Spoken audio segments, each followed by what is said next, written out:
ایک صاحب کہتے ہیں کہ میری عادت تھی کہ میں روزانہ صبح فجر کے بعد قبرستان جا کر اپنے والد کی قبر پر حاضری دیتا تھا۔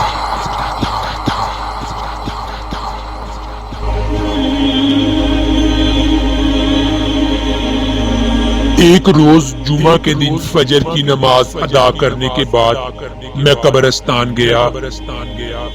قبرستان میں داخل ہوتے ہی میں نے ایک بہت ہی شدید خوشبو محسوس کی۔ ایسی خوشبو میں نے زندگی میں پہلے کبھی نہیں محسوس کی تھی۔ خیر، میں نے والد کی قبر پر حاضری دی، دعا کی تو قریب ہی ایک اور قبر دیکھی۔ معلوم ہوتا تھا کہ ابھی یہ قبر نئی تھی۔ میں نے سوچا کہ اس قبر پر بھی فاتحہ خوانی کر لوں۔ اس غرض سے میں اس قبر پر گیا۔ میں نے وہ خوشبو اسی قبر پر محسوس کی۔ میں نے قبر کی مٹی کو ہاتھ میں پکڑا تو پتہ چلا کہ یہ وہی خوشبو ہے جس نے مجھے بے چین کر رکھا ہے۔ میں یہ دیکھ کر حیرت میں پڑ گیا کہ صاحب قبر کتنا نیک ہے کہ اس کی قبر سے اتنی اچھی خوشبو آ رہی ہے۔ میں واپس گھر کو لوٹا۔ گھر گیا تو گھر والے بڑی حیرت سے میری طرف دیکھنے لگے اور پوچھنے لگے کہ کسی خوشبو فروش کے پاس سے ہو کر آئے ہو؟ اس قدر قیمتی اور شہد خوشبو تمہارے پاس سے آ رہی ہے؟ میں اس کے سوال پر بہت حیران ہوا۔ میں نے کہا کہ میں تو کسی خوشبو فروش کے پاس نہیں گیا، لیکن انہوں نے میری بات پر یقین نہ کیا۔ میں نے اپنے ہاتھ کو اپنے ناک کے قریب کیا تو میں نے وہی خوشبو محسوس کی جو قبرستان میں تھی۔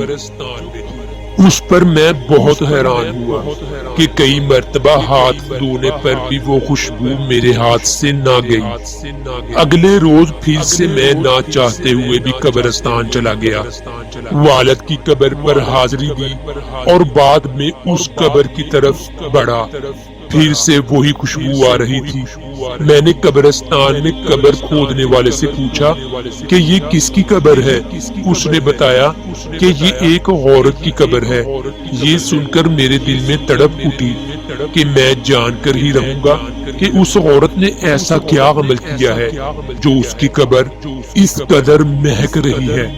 اس غرض سے میں اتوار والے دن پھر سے قبرستان گیا۔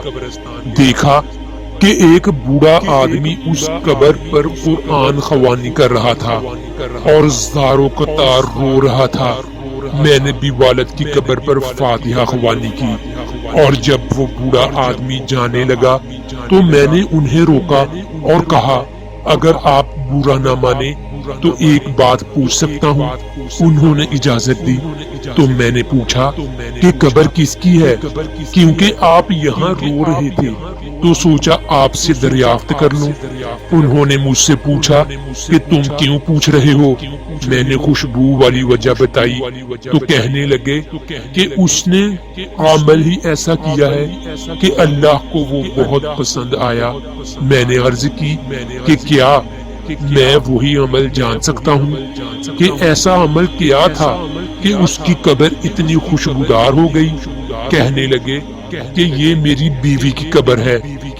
اس نے 30 سال میرے ساتھ گزارے ہیں۔ میں 3 بہنوں کا اکلوتا بھائی تھا۔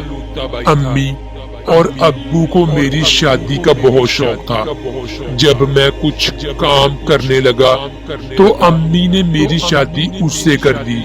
شادی کی پہلی رات میں نے اپنی بیوی کا گھونگھٹ اٹھانے سے پہلے اپنی پگڑی اس کے قدموں میں رکھ دی اور کہا کہ مجھے معاف کر دو، میں تمہارا حق ادا نہیں کر سکتا ہوں، اور ماں کی خوشی کی خاطر میں خود غرض ہو گیا تھا۔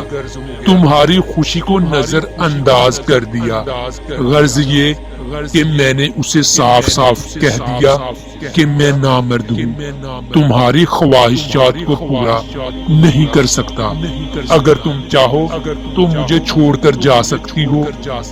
اس نے میری پگڑی اٹھائی اور دوبارہ میرے سر پر رکھ دی اور کہا کہ جیسا بھی ہو اب آپ میرے شوہر ہیں۔